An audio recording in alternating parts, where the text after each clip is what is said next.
Dan untuk memantau jalannya kampanye ketiga pasangan calon gubernur dan wakil gubernur Jakarta, sudah ada koresponden CNN Indonesia Nova Naya Antaka yang akan melaporkannya. Selamat siang Naya, apa saja agenda kampanye dari ketiga pasangan yang akan berkontestasi di Pilkada Jakarta 2024 hari ini? Ya, selamat pagi Megi dan juga pemirsa. Untuk pasangan calon nomor urut 2 Pramono dan juga Rano Karno ini memang lebih banyak belusukan atau kampanyenya itu adalah mengunjungi belusukan ke rumah-rumah warga ataupun pasar di daerah Jakarta dan juga mengunjungi para tokoh-tokoh Betawi dan juga tokoh agama. Bahkan pada Kamis kemarin juga mengunjungi tokoh Tionghoa di Jakarta karena memang menekankan bahwa pemimpin Jakarta ini memang harus bisa mengayomi seluruh ras ataupun agama yang memang seringkali isu-isu agama ataupun isu ras ini menjadi trigger di Jakarta begitu. Sementara itu untuk pasangan calon nomor urut 3 Darmankun hingga tanggal 5 September mendatang memang tidak ada agenda kampanye. Artinya memang untuk pasangan Dharma Kun ini akan mempersiapkan untuk pilkada yang nanti debat pilkada pertama yang nanti akan digelar pada hari Minggu, yaitu di JI Expo Kemayoran. Sementara itu juga untuk kalau kita melihat paslon nomor 3 ini memang juga melakukan hal yang sama, yaitu belusukan ke warga-warga untuk bisa mengkampanyekan program-program apa saja yang akan diberikan kepada warga Jakarta jika paslon-paslon ini menjadi Gubernur DKI Jakarta. Seperti Pramono dan juga Rono juga ini menekankan berbagai banyak program-program yang memang sebenarnya sudah akan melanjutkan program yang sudah diterapkan pada gubernur sebelumnya, Anies Baswedan, mulai dari KJP, kemudian juga nanti akan dihidupkan kembali Balai Rakyat di Jakarta. Sementara itu untuk pasangan calon nomor urut 1, Ridwan Kamil dan juga Suswono, jika kita melihat sepanjang pekan ini atau bisa dikatakan ini sudah memasuki pekan kedua,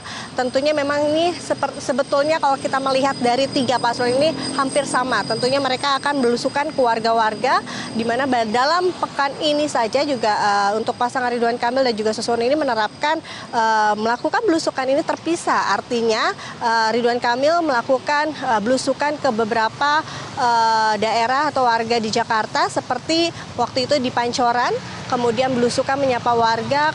Setelah itu juga yang baru saja dilakukan adalah kemarin melakukan penyusuran sungai di Ciliwung di daerah Condet, Jakarta Timur, dan juga bertemu dengan tokoh-tokoh masyarakat Betawi di Condet. Di mana yang menarik, Melgi, kemarin juga ia mengatakan bahwa dia menerima aspirasi dan juga curhatan dari para tokoh Betawi, masyarakat Condet, terkait pembenahan Sungai Ciliwung. Kemudian juga tadi untuk menjawab aspirasi tersebut, Ridwan Kamil menyampaikan bahwa nantinya akan jika dia terpilih menjadi gubernur akan melakukan pembenahan Sungai Ciliwung ini dengan menggunakan konsep pentahelik.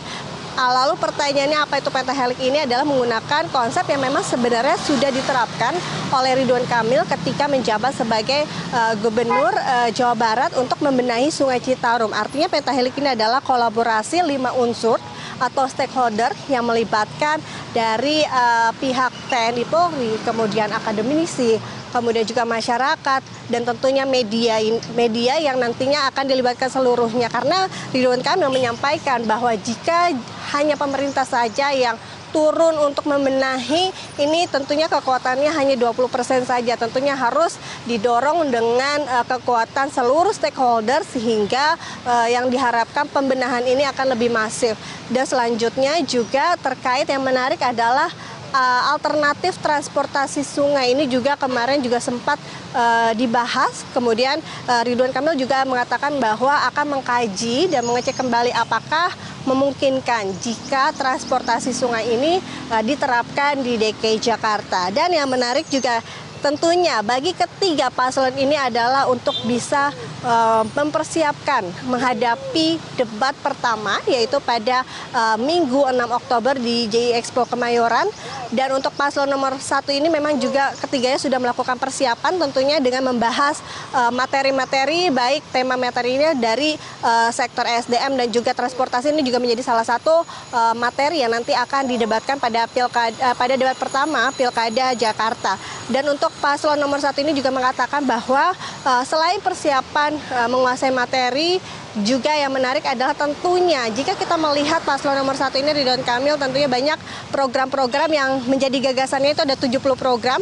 Namun ia mengatakan bahwa memang yang menjadi tantangan ketika nanti pilkada atau debat mendatang adalah bagaimana bisa menyampaikan gagasan-gagasannya ini yang memang banyak dalam waktu yang singkat, dan yang paling penting adalah masyarakat ini bisa mengerti dan juga memahami apa isi gagasan yang disampaikan. Karena kalau kita lihat memang gagasan-gagasan seperti curhat keliling, kemudian anggaran 200 juta untuk RT dan RW ini memang menjadi polemik, atau artinya banyak dikritik oleh masyarakat. Dan ketika ditanyakan tentang persiapan terkait menghadapi pertanyaan-pertanyaan yang mengkritik program-program dari paslon nomor 1 ini, pasangan Ridwan Kamil dan juga Suswono, Ridwan Kamil mengatakan bahwa ia akan fokus pada gagasan tanpa nanti mempertimbangkan atau akan melawan kritikan dari kompetitor, baik dari paslon nomor 2 maupun paslon nomor 3.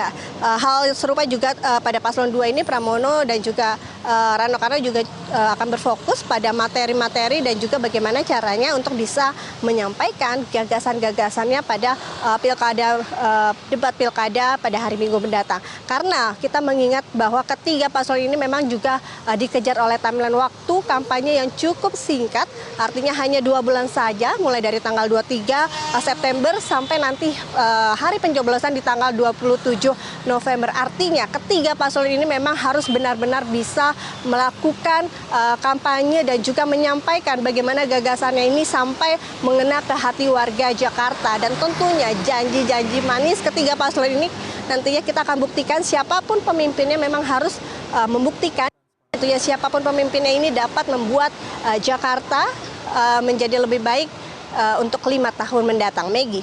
Kami akan terus memantau agenda, dan tentunya yang paling penting adalah janji-janji dan juga program-program dari kampanye Cagup dan Cawagup di Pilkada Jakarta 2024. Terima kasih Nova Naya Antaka atas laporan Anda. Selamat bertugas kembali.